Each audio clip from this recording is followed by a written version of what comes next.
1897 in area non critica, più 16, 302 in terapia intensiva, più 7. I 302 della terapia intensiva li sommiamo ai 281 delle terapie intensive non Covid, fanno 583 letti di terapia intensiva occupati. C'è un numerone perché di solito considerate che il Veneto è questo, solo questo. Storicamente il massimo è questo, 300 a farla grande, dai 2 ai 300. Oggi siamo 583 perché si sommano queste due. I decessi purtroppo sono 52 nelle ultime 24 ore, 10.590, e i dimessi sono 17.913. Allora, stamattina abbiamo fatto un ulteriore punto della situazione. Intanto vi informo che c'è una bottiglia mezza piena e mezza vuota. A mezza vuota è che stiamo finendo i vaccini, ovvero ci stiamo in alcune realtà tipo Padova indirizzando verso i soli richiami. La mezza piena è che stiamo finendo i vaccini. È arrivato Pfizer ieri, 83.000. Oggi, scusate, stamattina. Sembra che non arrivi AstraZeneca domani. Arriva giovedì. 100.000. Considerate Fraudo in genere Fattori è l'uomo dei vaccini. Cioè, colui che fa tutto l'alchimista, nel senso che li mescola, nel senso che gli dà una ULS, è colui che fa, diciamo, il riequilibrio in caso di necessità e quindi ha lo sforzo vaccinale in mente e sa benissimo cosa stanno facendo. Ai direttori abbiamo detto, intanto, domani faranno una conferenza stampa portando i loro numeri alle ore 11 nelle diverse sedi, ci sarà una conferenza stampa unitaria. E da giovedì si parte con il programma. Lasceremo ancora questa settimana il tema degli accompagnatori libero, dopodiché quando si andrà a regime con la prenotazione, dopo l'assessore Lanzarini interviene rispetto alle farmacie e tutto quello che è accaduto nelle ultime ore, dovremo chiedere che tutti si prenotino, perché a quel punto, l'avete visto, è un gioco da ragazzi prenotarsi.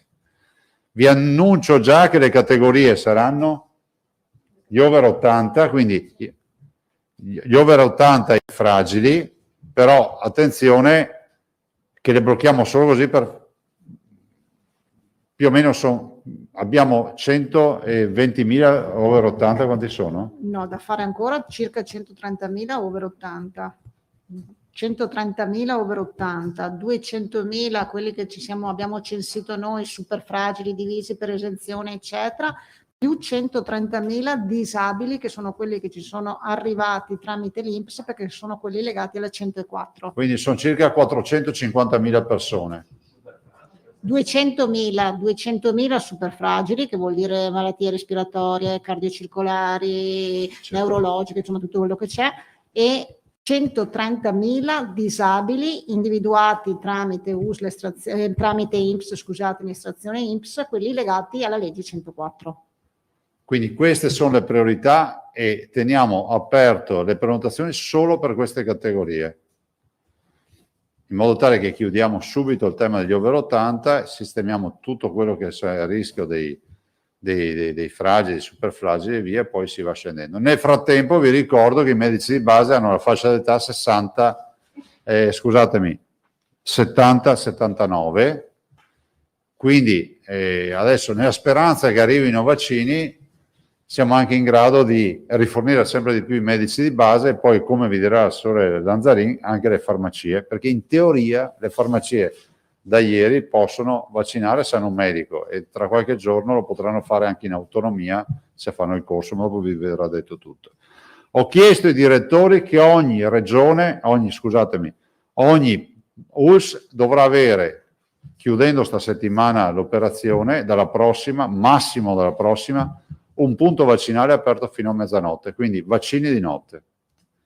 Vaccini di notte perché ci permette di ampliare ancora di più il nostro sforzo vaccinale. Prego? Sì, fino a mezzanotte. A Pasqua noi siamo aperti. Sì, attenzione, non Pasqua fino a mezzanotte perché ho detto che facciano un centro, hanno tempo sta settimana di aprirlo, massimo da lunedì si parte. E Pasqua e Pasquetta siamo aperti, non si chiude. Quindi ringrazio tutti per il sacrificio, magari non faremo i 32.000, però è giusto non perdere neanche un giorno. Cioè la vaccinazione, la campagna di vaccinazione è l'unico elemento oggi che ci permette di dire che stiamo vedendo la luce in fondo al tunnel. Purtroppo siamo stati troppo bravi e il nostro fattore limitante è la quantità di vaccini. Vi dico questo. Ma in generale siamo preoccupati per la situazione sanitaria che è sotto controllo, però io ho l'obbligo, venendo qua tutti i giorni, di dire, dopo ve lo dirò in genere Fattori che ha i dati molto più freschi dei miei, che noi comunque abbiamo una pressione che ormai è evidente rispetto all'area non critica e importante rispetto all'area delle terapie intensive, perché quando tu hai 309 persone in terapia intensiva che si sommano alle altre fa 500, oltre 580 persone in terapia intensiva, significa insomma che negli ospedali non è che ci si gira i pollici, ma veramente c'è pressione, quindi ringrazio anche tutti gli operatori. Sul fronte delle vaccinazioni stiamo lavorando anche al tema dei drive-in, di altre robe, di altre soluzioni che vi presenteremo i prossimi giorni. Ci vuole un po' di pazienza, vediamo gli assembramenti, però capite che è una volta nella vita, capiamo tutte le difficoltà, non si dica che non ci sono le carrozzine, ieri ho avuto una segnalazione, non ci sono le carrozzine, sono andato a verificare le carrozzine, ci sono le sedie, ci sono le carrozzine, quindi abbiamo le bottigliette d'acqua, ringrazio i tantissimi volontari, ecco mi stavo dimenticando, grazie di cuore ai tanti ragazzi, veramente passeremo ore a stare qui se dovessimo citarli tutti, stanno chiamando e fate bene, perché soprattutto quando partiremo con i drive-in abbiamo bisogno di un sacco di volontari perché si farà tutto restando in auto e quindi bisogna raggiungere l'auto, no? Perché nessuno deve scendere dall'auto. E quindi ringrazio tutti i ragazzi che sono messi a disposizione, ci stanno chiamando in regione, se volete abbreviare il tempo della chiamata e dell'attesa, chiamate direttamente le direzioni generali delle ULSS, cioè il direttore generale. Se non avete risposte chiamateci e vediamo di fare in modo. Ci vuole un po' di pazienza adesso per l'ingaggio, però insomma noi siamo ormai pronti anche per coinvolgere più ragazzi possibile finché insomma c'è necessità e c'è modo di coinvolgerli. Io ho dato a disposizione che siano coinvolti i ragazzi e sono veramente tanti, ma veramente tanti. Di questi non si parla mai, no? Ma la verità è che i nostri ragazzi il volontariato ce l'hanno nel sangue. E fra l'altro ricordo una statistica che si fece, un'indagine che si fece qualche anno fa e intervistarono dei ragazzi, non mi ricordo più l'istituto, intervistarono dei ragazzi in Veneto che facevano le scuole superiori e chiesero a loro quanti fossero disponibili a fare volontariato. Il 60% dei ragazzi hanno risposto che sarebbero stati disponibili a fare volontariato se avessero avuto qualcuno che intercettava questa loro volontà. E per cui penso che sia anche questo un bel segnale della salute dei nostri giovani e di quello che è questa nostra comunità. Io non aggiungo altro, avremmo un sacco di robe da dirvi, però so che in genere Fattori e l'assessore Lanzarin hanno cose da dirvi, per cui domande, poi vi lascio a loro. Ah sì, l'ultima roba, Draghi ieri, abbiamo fatto l'incontro col Presidente del Consiglio che si è fermato per la prima parte. La posizione che ha portato il Veneto è molto semplice, è una posizione chiara intanto sui vaccini. Sui vaccini ho detto alcune cose. La prima, intanto gli aspetti dei vaccini. Lo sforzo vaccinale vuol dire personale che scende in campo. Ci hanno sempre promesso personale, abbiamo detto dateci personale se ce l'avete, perché voglio ricordare che noi abbiamo sempre le stesse truppe, cioè quelli che vaccinano sono gli stessi che vanno in ospedale a lavorare e curare i pazienti, che in un momento in cui c'è crisi Covid si occupano anche in particolar modo del paziente Covid. Quindi se c'è personale noi siamo qui, come tutte le regioni, siccome è da mesi che dicono che dovrebbero arrivare personale. Per carità, adesso è vero che abbiamo ampliato la platea ai medici di base, è vero che ci saranno le farmacie, è vero, ad esempio hanno detto che hanno fatto l'accordo di specializzandi, noi abbiamo detto che siamo autonomisti, l'abbiamo già fatto da un po', ieri è stato firmato l'addendum a livello nazionale, ma noi abbiamo già chiuso tutto l'accordo con 1300 specializzandi. però in generale questo, quindi personale, sforzo vaccinale. Stabilità di fornitura, perché se noi non abbiamo fornitura di vaccini, cioè la quantità di vaccini, non riusciamo a far fronte alla richiesta di vaccinazione. Anche se vi devo dire che in qualche area, non so se volete sentire la pedemontana, dottor Bramezza, noi abbiamo più di qualche anziano che si rifiuta di fare il vaccino, che è un fenomeno, insomma, che non avevamo messo in cantiere. Ieri abbiamo avuto 400 defezioni ieri. Non sono poche. Uso pedemontana 400, sì. Non sono poche. Allora, i vaccini però noi li dobbiamo avere, perché se abbiamo vaccini, voglio dirlo ai veneti, se noi avessimo oggi il magazzino pieno di vaccini, anche virtualmente, ma con la garanzia di avere, che so, 2, 3, 400 mila vaccini a settimana, noi potremmo sbloccare il sistema e dare a tutti una prenotazione. Cioè uno dice, io a settembre ho già la prenotazione in mano. Non riusciamo a farlo. Quindi andremo avanti a piccoli passi, in attesa che arrivi il 17, 16, 17, 17 forse, di aprile, 19 aprile, che arriva Johnson & Johnson, che capite che anche quello è un'ulteriore fornitura. Se noi avessimo vaccini, adesso per carità, ieri il generale Figliuolo ha detto che avremo più vaccini di quelli che ci aspettiamo nel prossimo mese. Spero sia così, perché ci permetterebbe di poter programmare. Ultimo aspetto, l'ingaggio. Cioè noi dobbiamo lavorare tanto sulla capacità di ingaggio del paziente, nel senso che noi siamo stati quelli primi a fare l'accesso diretto, e vi ricordo che ci saranno ancora sessioni di accesso diretto in Veneto, so che Benazzi ne fa un'altra, ma ci sono anche altri che fanno delle sessioni di accesso diretto, e la necessità di avere sistemi come il nostro sistema informatico per ingaggiare più pazienti possibile nel miglior tempo possibile. E ho detto poi, ieri, ho riportato la necessità che non ci sia dibattito inutile, perché i cittadini da noi si aspettano collaborazione, e quindi ho fatto l'esempio delle categorie vaccinali. Se abbiamo vaccinato i più giovani di 55 anni è perché AstraZeneca non si poteva somministrare in quelli che avevano più di 55 anni, sono passate 2 o 3 settimane con questa limitazione e avevamo i vaccini da somministrare. Quindi penso, l'ho definita, no, siamo gemelli siamesi, regioni e governo, quindi siamo legati a doppio filo sia nella vita che sia nella buona e nella cattiva sorte, per cui è bene che ci sia questa collaborazione istituzionale. Sui vaccini infine ho detto che mi aspetto che si faccia chiarezza rispetto al liberi tutti, perché noi siamo quelli che ci sono diligentemente e legalmente preoccupati di rispondere a delle offerte, ci hanno detto che non era possibile, ci hanno detto di tutto, anzi qualcun altro ci ha anche detto parole.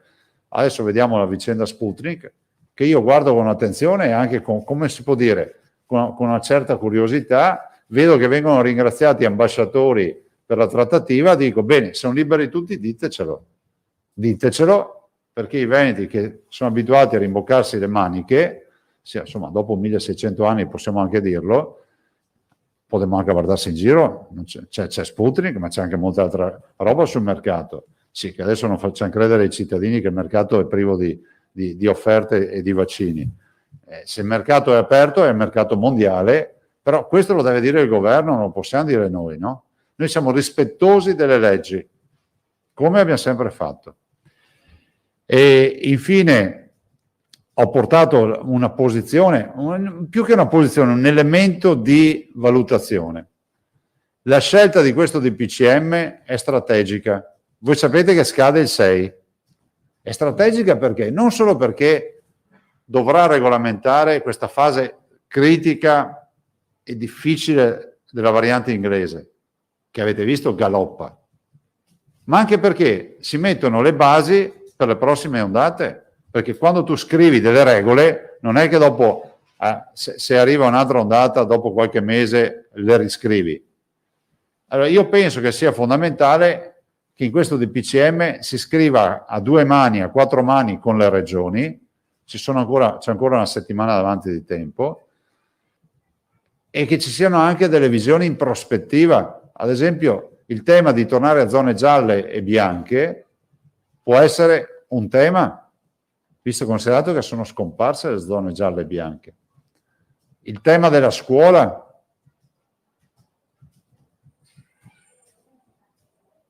che io continuo a dire che con i tamponi si può, con uno screening cadenzato, si può affrontare. E in generale delle attività. Attenzione che io non faccio l'aperturista o il chiusurista. Io ho coscienza di qual è la situazione sanitaria, non voglio trovare nessuno che mi fermi per strada da qui ai prossimi mesi, settimane, giorni e dica ma lei quel giorno faceva l'aperturista. No, ma non faccio neanche il chiusurista. Dico semplicemente come stanno le cose, che dobbiamo guardare in faccia la realtà sanitaria è una realtà importante, pesante, dall'altro ce n'è un'altra pesante e importante che è quella della vita dei cittadini, di mezzo ci sono delle scelte da fare che devono avere l'avallo del comitato tecnico scientifico neocostituito e snellito, ma non possiamo pensare che sia unidirezionale la scelta, no? Cioè, penso che una situazione di equilibrio ci voglia. Ripeto, le regioni sono a disposizione, i colleghi sono tutti a disposizione, con molto senso di responsabilità, perché qua se qualcuno vuole fare demagogia basta dire apriamo, non c'è nessun problema. Questo non è corretto, no?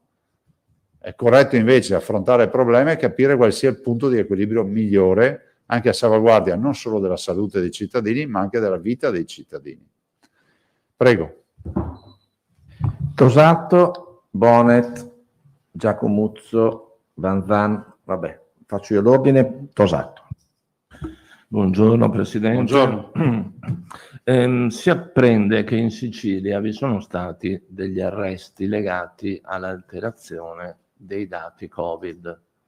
Arresti in regione, indagato l'assessore alla salute che si è dimesso. Sembra appunto che ci sia stata una gestione alterata dei dati per frenare le fasce di rischio. Secondo lei ha una ossessione addirittura maniacale per certi aspetti sul fronte trasparenza, bisogna riconoscerglielo. Ha avuto l'impressione finora, parlo di impressioni, di sensazioni, nelle videoconferenze che fate, nei contatti che ha, nelle interlocuzioni, che ci sia a volte un problema di opacità nella gestione dei dati, legata magari non soltanto alla politica, ma magari anche al management? No, assolutamente no. Invece di linearità sì. È la questione che poniamo sempre, ad esempio, quella dei 250 positivi su 100.000 abitanti. Se voi fate la percentuale dei tamponi sugli abitanti, in qualsiasi tabella vedete che insomma stiamo paragonando realtà che hanno una percentuale tripla, quadrupla di tamponi rispetto a un'altra realtà.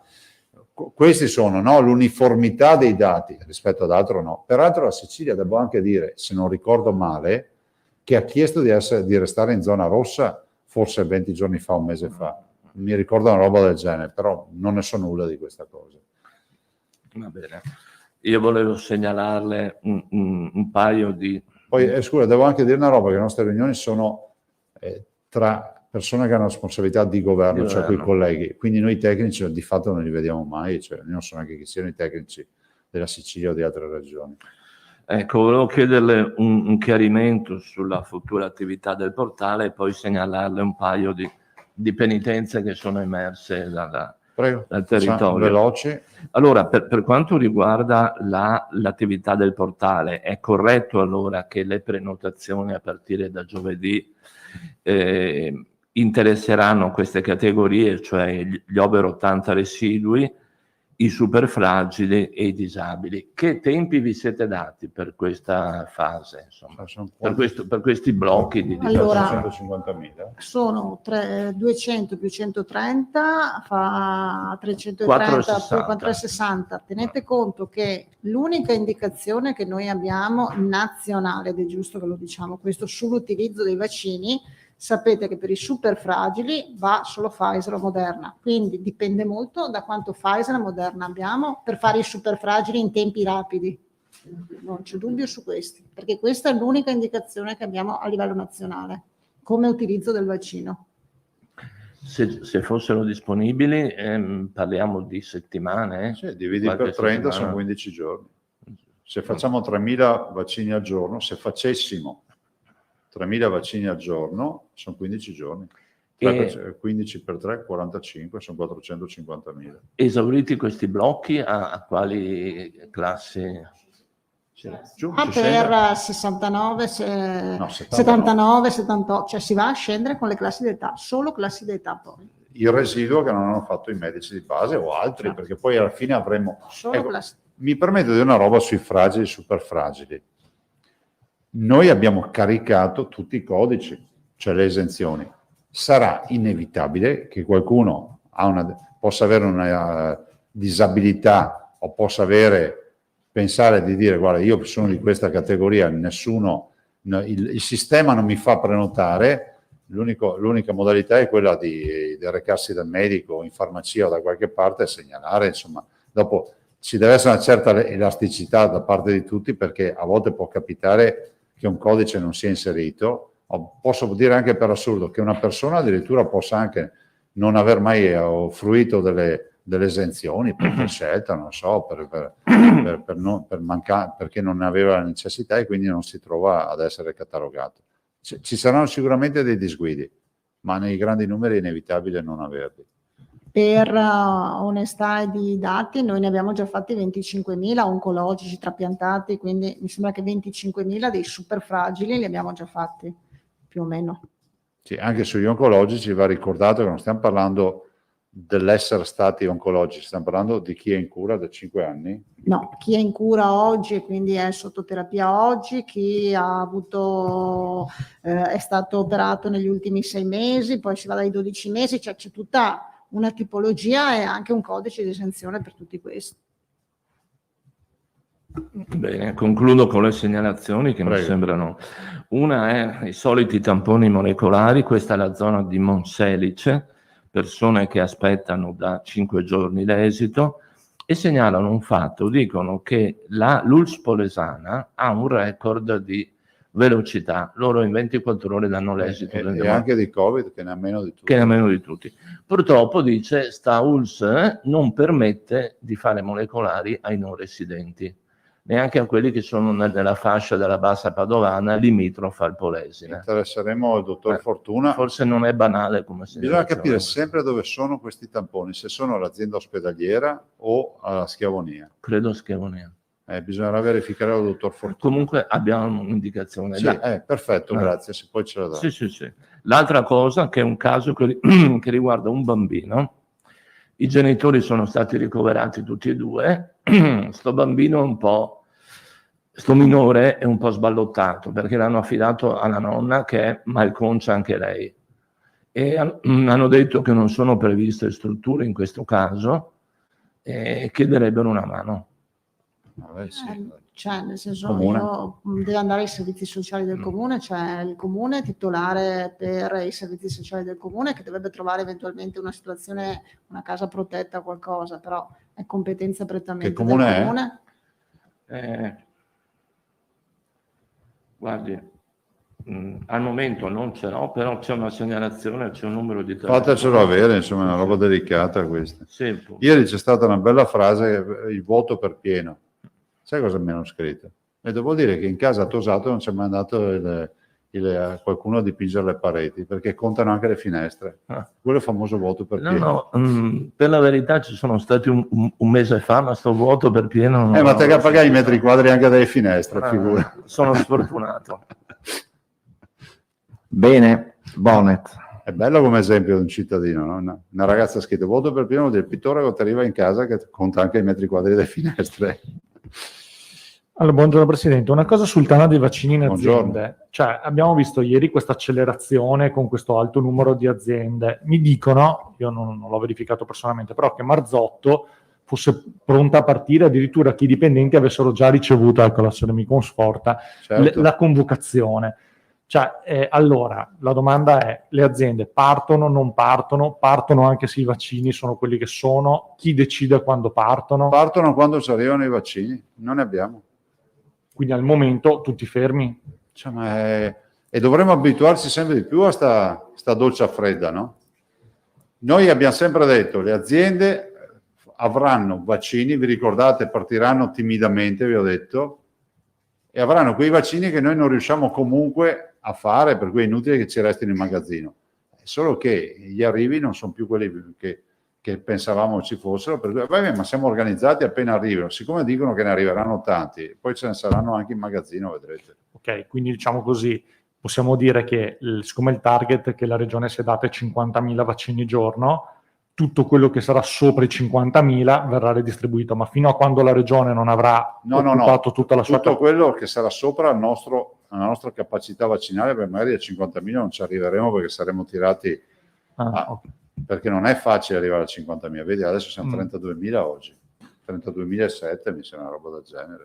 Quindi non c'è un orizzonte, non siamo in grado di dire in No, questo momento. l'orizzonte nostro è il magazzino, perché nel momento in cui abbiamo possibilità di avere il magazzino certo, a quel punto dedichiamo la quota a parte per la fuoriuscita.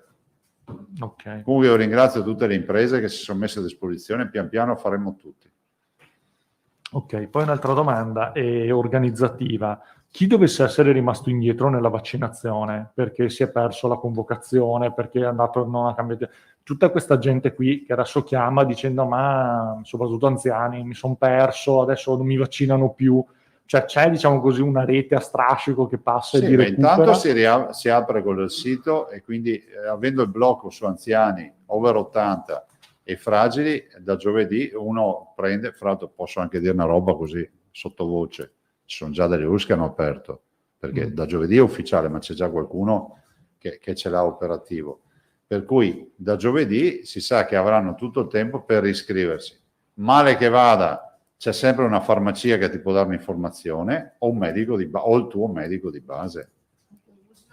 Qualche USL, ho visto Chiama. tipo la Pedemontana sta facendo tipo, mi sembra, una giornata di accesso libero a tutti quelli che sono rimasti fuori, insomma se hanno 2 o 3, tipo la Pedemontana, mi sembra di aver visto che ha fatto un'informazione che quindi fa un giorno, li divide, perché non ne ha tanti, insomma, che sono rimasti fuori, che sono quelli dove la lettera forse non è arrivata. Comunque, il metodo migliore è l'iscrizione oppure recarsi in una farmacia, recarsi proprio un medico di base o da una farmacia quando andremo un po' più a regime, cioè la prossima settimana, perché considerate che poi cominciamo ad avere anche dei problemi, che alcuni convocati non si sono voluti vaccinare, per cui noi vediamo tutto uno scenario anche di qualche buco che è volutamente che resterà buco.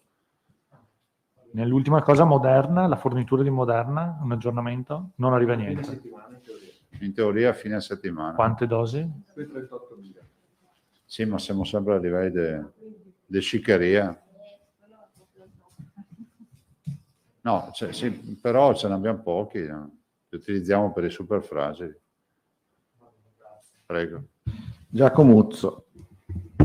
Buongiorno Presidente, buongiorno Buongiorno. a tutti.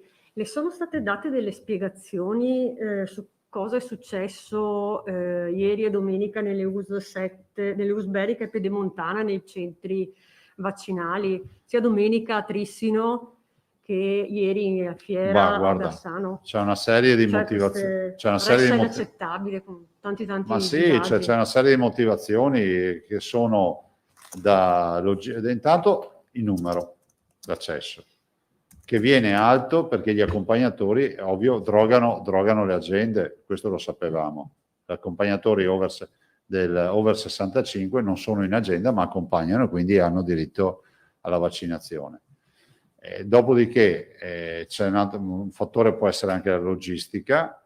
Altri aspetti ci sono stati segnalati di persone che arrivano tanto prima e quindi dove c'è appuntamento arrivare tanto prima vuol dire creare, diciamo, attesa. Hanno cercato anche di aprire una nuova linea di vaccinazione ma non ci stava. Ne ha parlato penso a Vicenza, ne aveva parlato stamattina. A Trissino. In generale sono problemi che si risolvono, cioè, a noi spiace, ci scusiamo con i cittadini, però sentite, se vogliamo vaccinare e farlo velocemente, purtroppo non possiamo pretendere di non avere nessuna coda.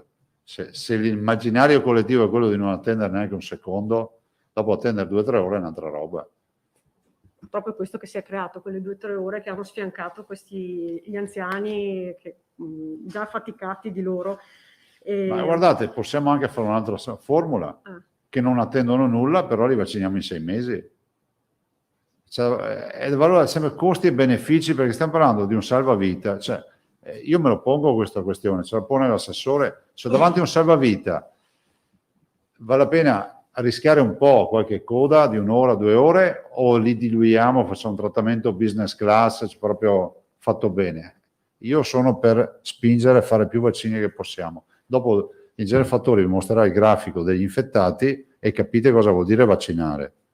Cioè che la curva più alta è quella dei 60enni adesso, non quella degli 80enni. Quindi si salva la vita, mettiamola così. Purtroppo brutto da dire, ma quella attesa a molti avrà salvato la vita. Presidente, poi le volevo chiedere una precisazione sugli accompagnatori, appunto. In questi giorni allora funzionano ancora, perché per esempio nell'USL di Vicenza, da quello che ci hanno segnalato i lettori, li hanno dovuti sospendere ieri. Se vanno in perché tilt era possono in tilt, semplicemente dai siti. riprogrammare se il sistema va in difficoltà, hanno mandato di provvedere subito alla prenotazione in modo tale che tornano a casa con la prenotazione in base al vaccino. Perché abbiamo anche quel problema, sono tanti accompagnatori e tutti vanno in anamnesi con, che so, Pfizer non ce n'è, bisogna che tu li rimandi a casa.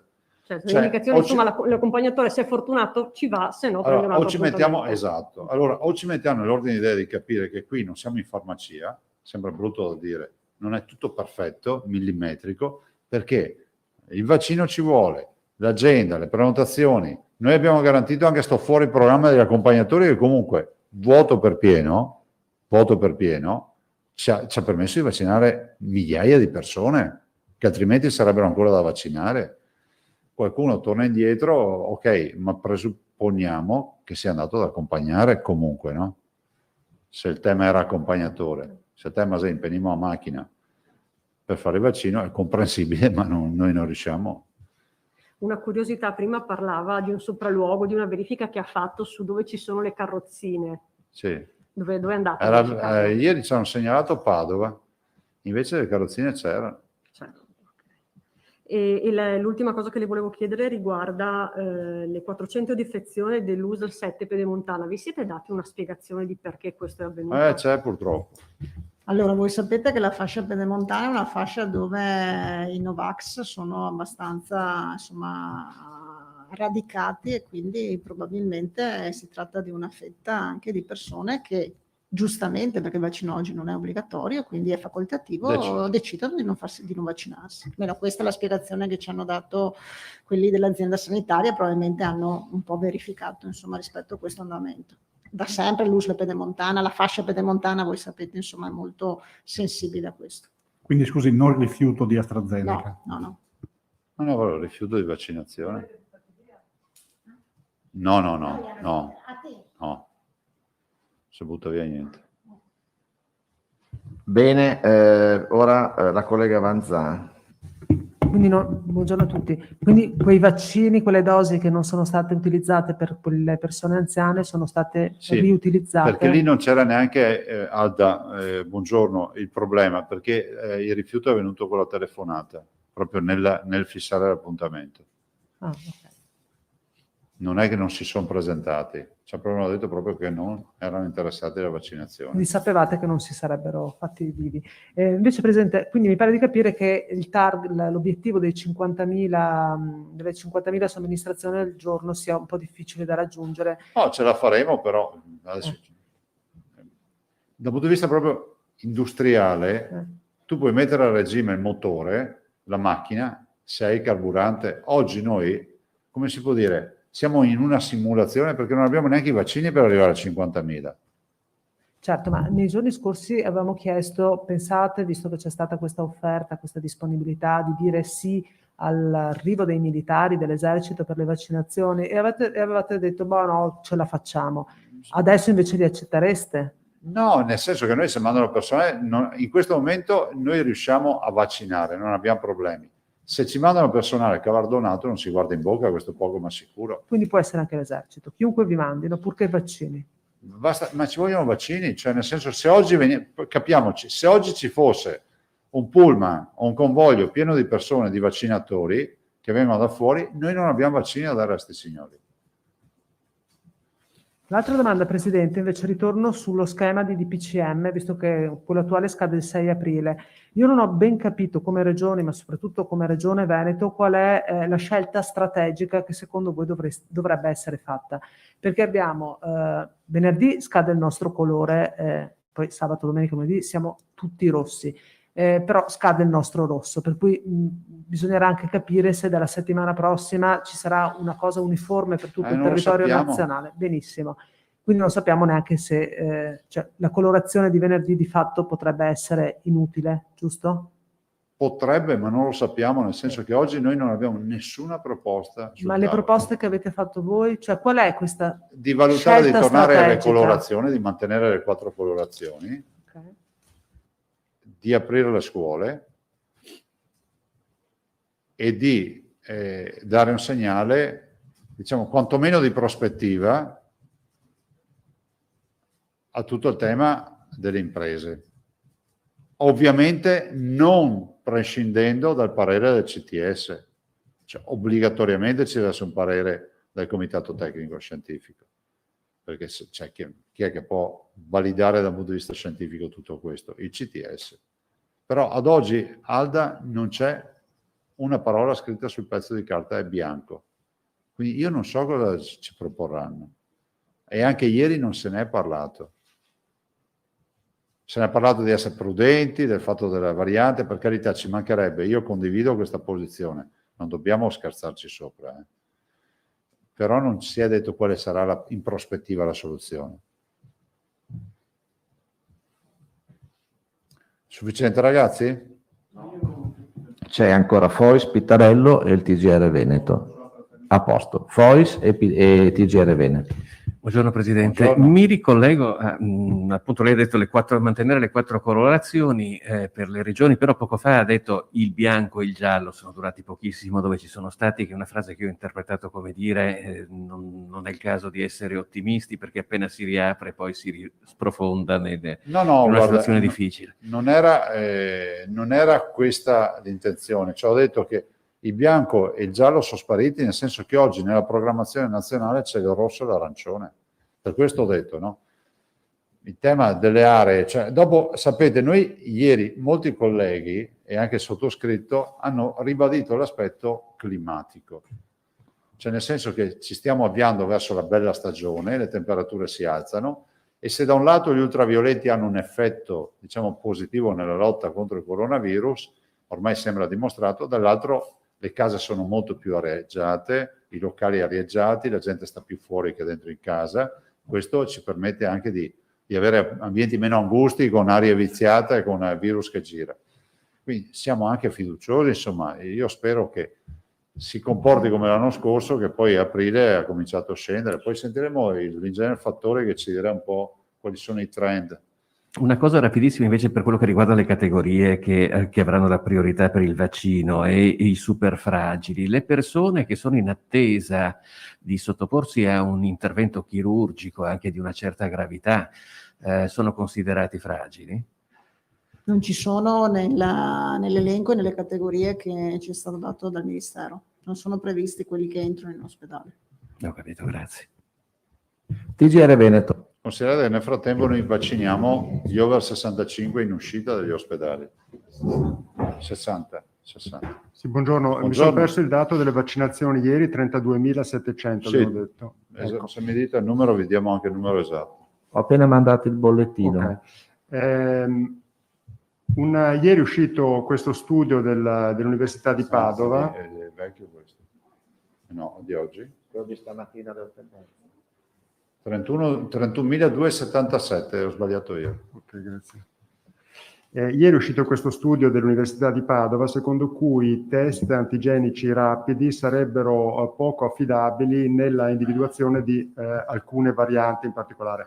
Siccome in Veneto, insomma, il Veneto ha sempre spinto molto anche sull'utilizzo dei test rapidi, volevo chiederle se questo cambierà qualcosa rispetto al futuro. Allora, guardi, primo, non ho visto lo studio. Secondo, non siamo noi a decidere, ma sono i tecnici. Terzo, i test rapidi non sono una mania del Veneto, sono stati autorizzati con un accordo nazionale dal governo, addirittura imponendo l'utilizzo anche ai medici di base. Prego. Vi lascio da solo Lanzarin, grazie. E poi l'ingegner Fattori. Assessore, prego. Grazie, buongiorno. Allora, come vi dicevo ieri, abbiamo chiuso l'accordo per quanto riguarda la prenotazione con le farmacie e questa mattina è stata approvata la delibera. Se volete, insomma, lo riassumo brevemente. Si può prenotare in farmacia da giovedì, quindi, insomma, da quando partiremo con il portale. Noi abbiamo chiuso un accordo con le sigle, le varie sigle in cui la prestazione, quindi la prenotazione, viene riconosciuta a 2,90 € in generale per tutte le farmacie, 3,10 € per le cosiddette farmacie rurali a basso reddito, ossia quelle che si trovano nelle aree più disagiate, in montagna, insomma, comunque che hanno caratteristiche di queste dimensioni. Le farmacie si impegnano anche a aiutare nella compilazione della varia documentazione necessaria. Nel frattempo, ieri sera si è chiuso formalmente a livello nazionale l'accordo che quindi è stato raggiunto tra Ministero, Conferenza delle Regioni, e nel caso specifico come negli altri accordi ha firmato il Presidente Bonaccini, e le sigle delle farmacie per la vaccinazione, quindi per il passaggio successivo. Quindi noi adesso riconvocheremo il tavolo per poi formalizzare l'accordo regionale. Cosa prevede in grandi linee l'accordo nazionale che poi sarà declinato su base regionale? Prevede che all'interno delle farmacie si possa effettuare la vaccinazione, che la vaccinazione la può effettuare anche il farmacista, previo un corso dell'Istituto Superiore di Sanità che si può fare a distanza. Sono dei corsi già previsti dall'Istituto Superiore di Sanità che quindi il farmacista può fare a distanza. In farmacia potranno vaccinare tutti tranne i superfragili, quindi sono fuori dalle categorie che si possono vaccinare in farmacia i superfragili, e è stato stabilito un costo di 6 € a inoculazione a vaccinazione. Per il momento non c'è una copertura di spesa nazionale, la chiederemo, domani abbiamo commissione salute, quindi la chiederemo, e quindi rientra in quello che è il fondo sanitario regionale di ogni singola regione. Non c'è una copertura specifica oggi, ma la chiederemo insomma specificatamente. Devono trovare appunto, ci sono tutta una serie di caratteristiche, ma insomma poi lo vedremo per quanto riguarda i locali, e quindi sicuramente di questa tipologia.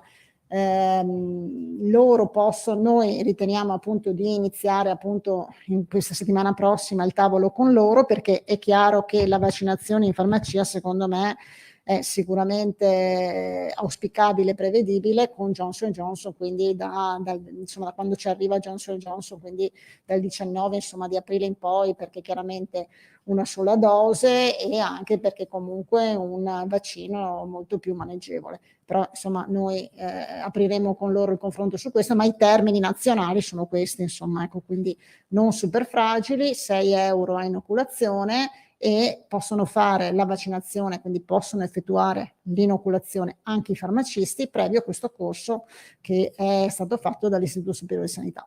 Queste sono insomma le caratteristiche. Domande? Allora, Vanzan, poi niente. No, Vanzan per i ora. 6 € non li paga il cittadino? Cioè il cittadino No, per farmacia non paga niente? No, la vaccinazione è gratuita per tutti i cittadini, quindi i 6 € sono a carico del sistema, e cioè noi chiederemo che ci sia una linea di spesa nazionale che vada a coprire i costi che le regioni devono sostenere per effettuare la vaccinazione in farmacia, o comunque verrà diciamo così, insomma, presa in carica dal bilancio sanitario regionale, insomma, ecco. E anche per le farmacie, assessore, dovrà esserci la prenotazione oppure liberamente si entra, si chiede? Ma no, cioè, il sistema sarà sempre lo stesso, visto che loro possono fare anche la prenotazione, possono quindi prenotare anche tramite direttamente, oppure tramite, cioè tramite appunto la persona può prenotare, in base sempre, poi capiremo, voi capite che noi se si aprono tutte queste linee di azione, MMG, farmacie, cercheremo anche di dividere un po'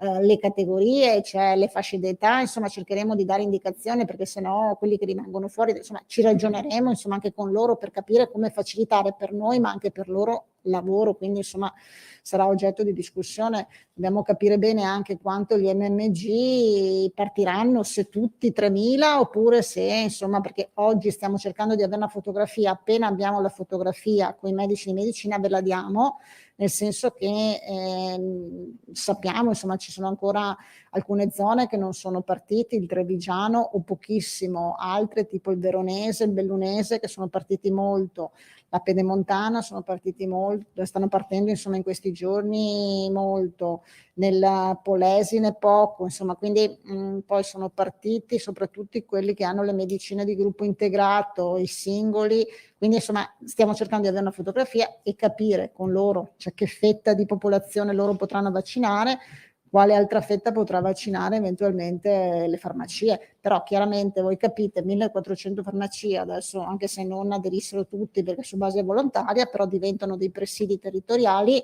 molto importanti, penso anche ad alcune situazioni insomma un po' più dislocate, quindi sicuramente aiutano ad accelerare. Importante, come si diceva, è comunque avere i vaccini e avere i vaccini che loro possono anche con facilità insomma somministrare. Altre domande? Chi?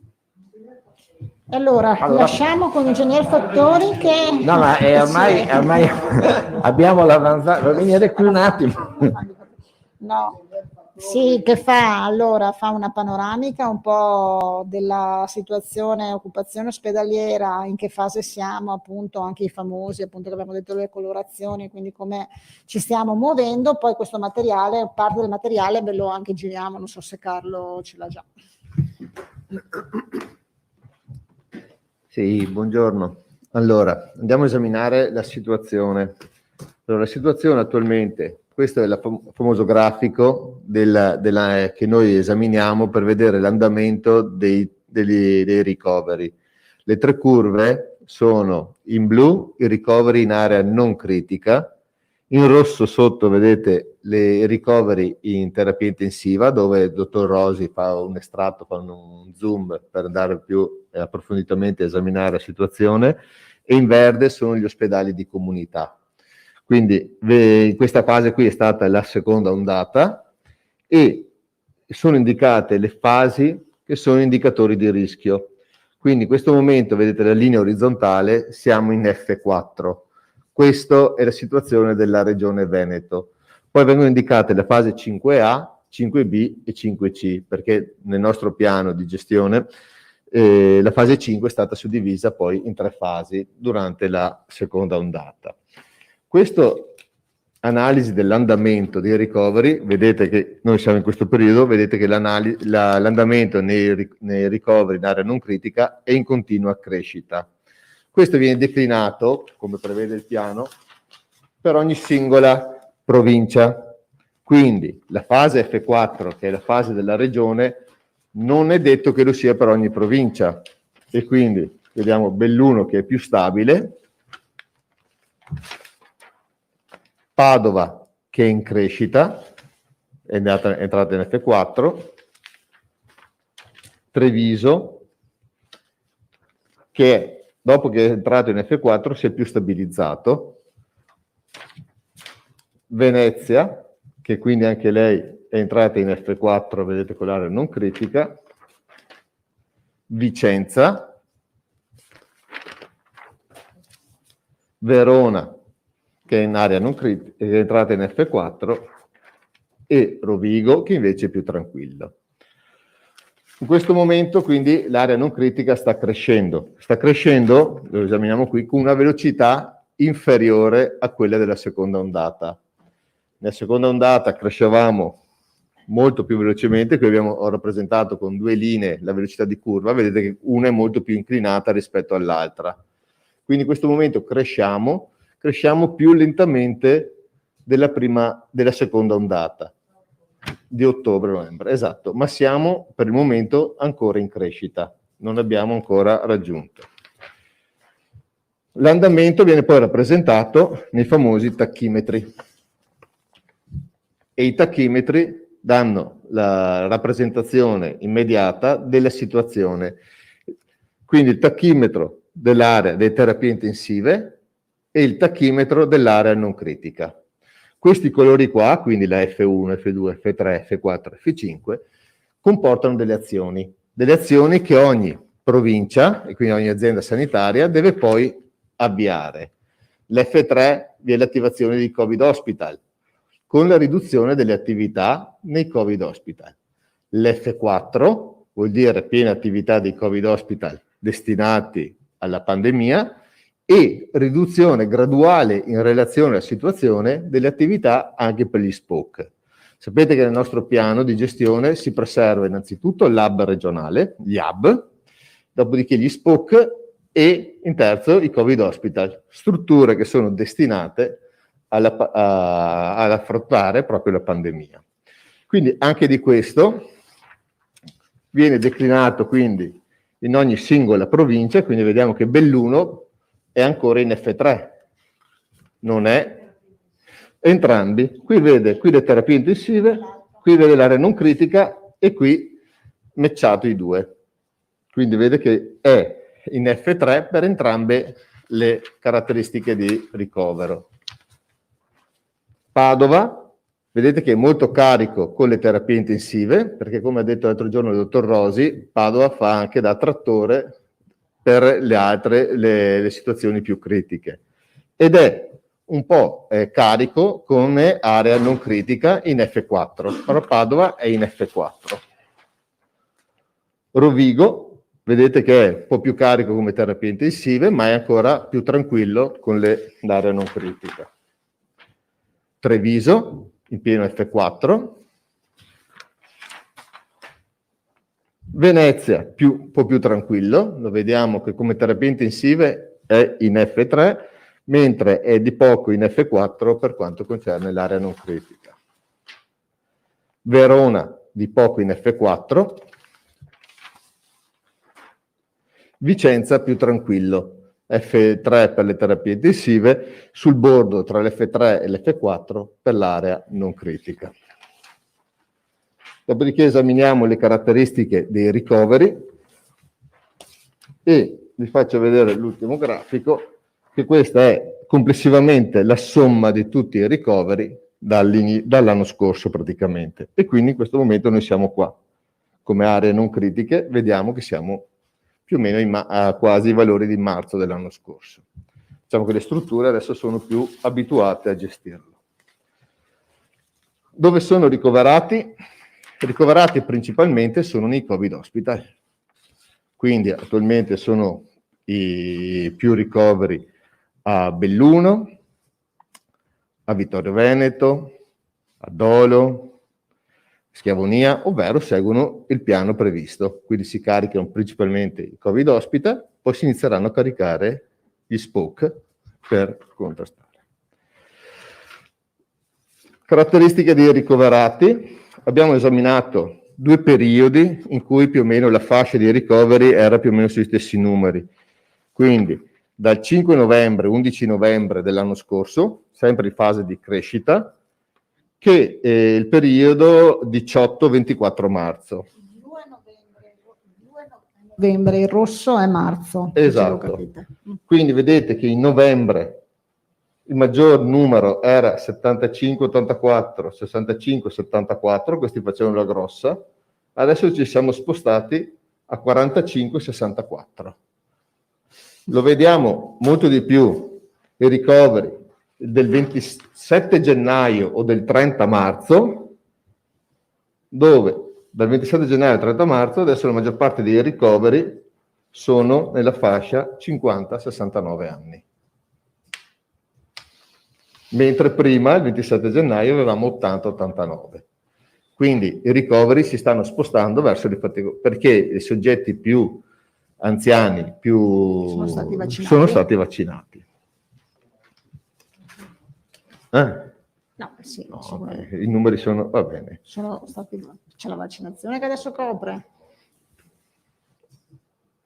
Io ho finito, se avete domande. Bene, chi ha domande per cortesia? Filippo Tosato, tutto chiaro per il resto. Lei prima, ho capito bene, o ha fatto un accenno al mancato raggiungimento del picco ancora sui ricoveri? E allora io guardo i ricoveri, per il momento l'andamento non mi evidenzia una situazione stabile o di calo, quindi per il momento non possiamo dire che abbiamo raggiunto il picco. Grazie. Se non ci sono altre domande, io chiuderei qua e vi ringrazio, ci vediamo domani. No, c'era... No, scusa, no, scusate un attimo, fuori programma, prego. Era Non solo ti avevo per- guardato o era un fuori programma? Era solo per Tutte e chiedere, due. tutte e due. Era solo per chiedere se allora che prospettive, il picco doveva essere tra il 30 e il 31 tra oggi e domani, e se i vostri modelli che cosa vi fanno vedere. No, allora esaminiamo un rallentamento. Non posso dire quando viene il picco perché io guardo l'andamento, non il previsionale, e l'andamento mi dice che gli scostamenti, anche oggi abbiamo avuto un aumento, quindi quando avremo un periodo di fermo inizierò a dire siamo arrivati al picco. Per il momento io non lo vedo. E Assessore, invece sul fronte contagi, lei, visto che stiamo parlando di previsioni sul fronte contagi? Faccio fatica a fare qualsiasi tipo di previsione, monitoriamo giornalmente, vediamo l'andamento e chiaramente avendo anche un sistema come è stato illustrato a fasi ben definite, interveniamo in ogni momento insomma con la situazione che si presenta. Però insomma siamo fiduciosi, sono fiduciosa insomma che proprio per tante circostanze come quelle che stavamo dicendo, un po' i picchi che ci sono stati, insomma mi sembra che il Veneto a dicembre abbia già dato, e l'abbiamo detto a novembre-dicembre abbia dato molto, un po' per la vaccinazione, un po' per la bella stagione, insomma speriamo insomma di riuscire anche a vedere una luce insomma presto, mettiamola così. Ribadisco a domani.